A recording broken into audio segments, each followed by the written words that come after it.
Welcome to a Deathless Thanos video. Let's get right into it. First of all, on the CCP, I can play with this and rank him up to rank 3, 7-star, 200 signature, which you're going to be seeing in this video. For some reason, and I don't know why, on the CCP beta, I'm not able to incorporate the She-Hulk Deathless synergy. Also, I'll be showcasing the champion with the signature ability Awakened.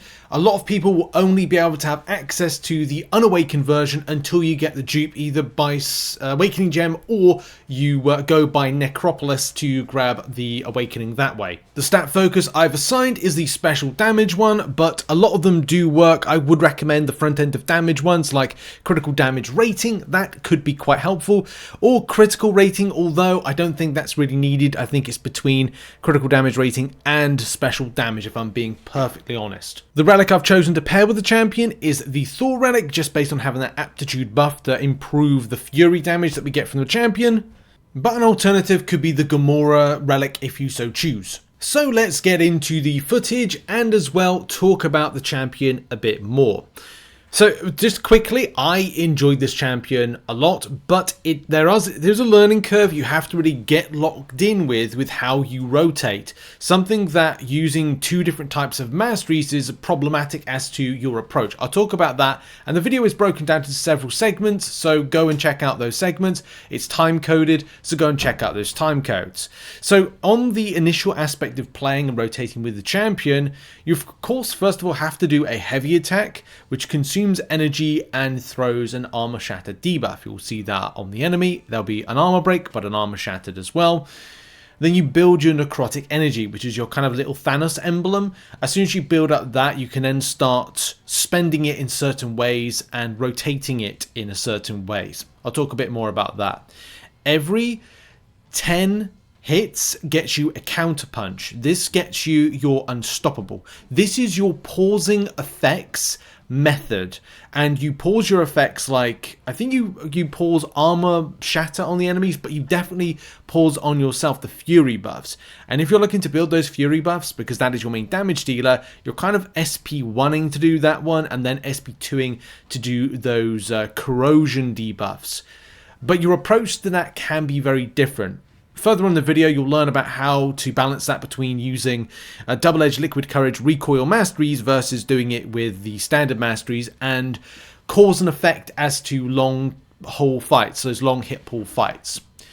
So when you pass 20 charges, do an SP1, get your furies. You repeat that to get more furies. You then use your Gensis passive, which can be amplified with a synergy in order to allow yourself to regen. That can be quite helpful with using the recoil mastery, but it's not exactly brilliant. I would say that depending on your, same thing with approach, you may be an SP3 rotator, you may be just an SP1, SP1, SP2 rotator to do the corrosion debuffs and do a lot of that debuff damage. I played about with different ones. I'm still unsure about the rotation that I personally like the most, and I'm sure you might be the same. Some other things that I liked about the champion was the armor shattered. Of course, that's easy to do, but I did find myself forgetting to apply it in the correct rotation method possible. It is a learning curve to make sure that you are either trying to get hit in the block, or you're trying to interrupt a heavy attack in order to apply it, but also reapplying it is important, but sometimes can be forgettable. It depends what you're watching. A lot of the time I spent my time watching the top left-hand corner as to when my unstoppable would be ready. I made a few mistakes with it kind of not being ready and throwing a heavy attack, but it's the focus on that point to refresh it, which is really important. Pulverize was great to suppress annoying tech champions like Red Skull and a lot of techs in general. So yes, with that, like, it's down to how you personally do the rotation, but also what is successful and what is not successful. So the pause that I just had there was like, it's just trying to think, am I the one in the wrong? Is this a personal problem to me, but is not a problem to other people? And maybe that's down to, again, personal preference. I love to use that term a lot because I like using double-edged liquid courage and recoil masteries. I'm using them a lot at the moment, especially going back into Necropolis.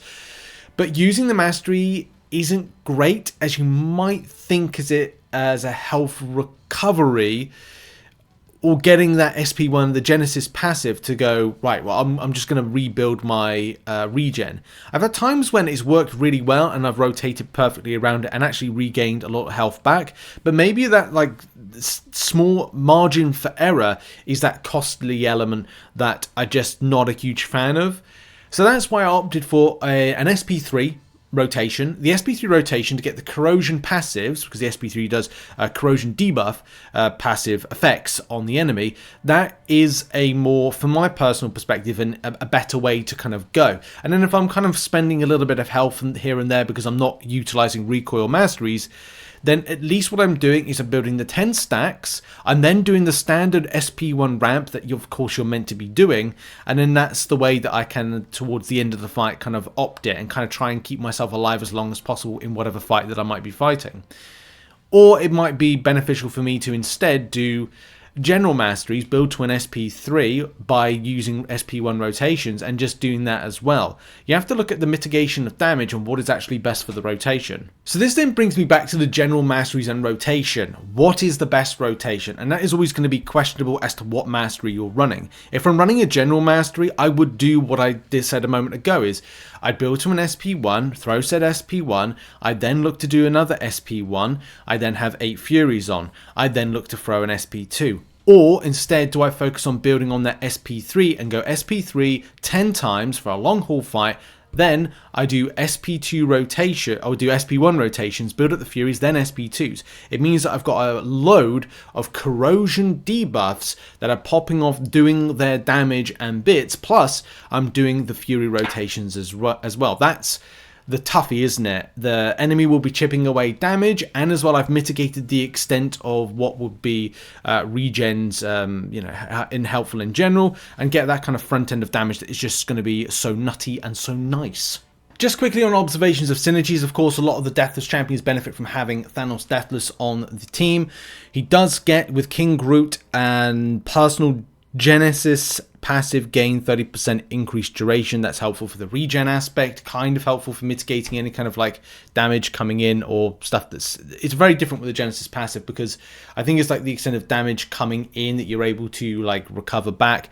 I would have hoped it would just be like an effect that you could actually constantly regain, but it's not kind of played out in that particular way. Getting immune to power burn and power drain, that's helpful for Necropolis as well. There's also, as part of like a main synergy aspect of Umbral Vanguard, that in the Necropolis game plus 50 Vengeance charges, that helps you a lot. Playing Vengeance, playing like now at the moment, I'm like, oh, I need more. I'm not enjoying myself in Necropolis, and it's annoying that Kabam have like, hey, go back into it. So yay, go back into something I definitely don't enjoy for the purpose of. Why am I in here again? But yeah, I'm actually back in whilst I'm recording this video.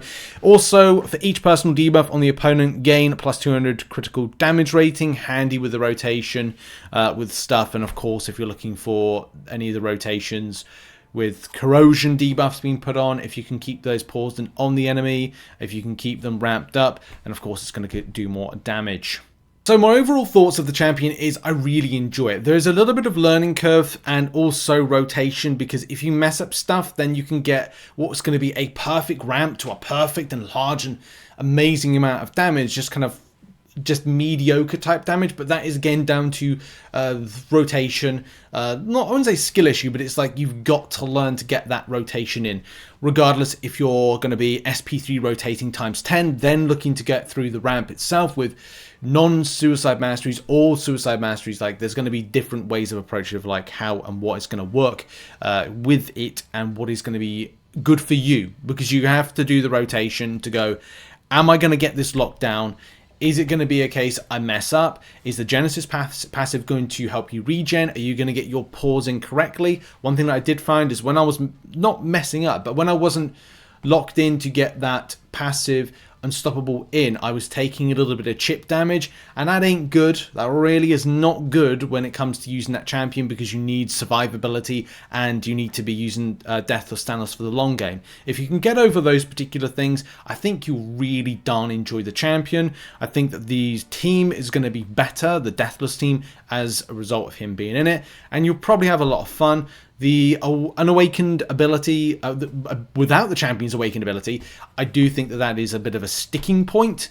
But I'm sure that you'll be able to be fine kind of like blasting through it, because the rotation is largely on work quicker. And maybe it's that SP3 rotation unawakened that might be the better approach for this. But once you get to play him, I'm sure that you'll find your own kind of way with what is best for the champion, what can be high damage, and he is an incredibly high damage and fun champion. It's just making sure that rotation is locked down right to the best of your ability, the best of what you can get out of the champion, and as well what you can smash out in Necropolis, because this synergy of this team and one synergy can help out in a lot of different endgame content.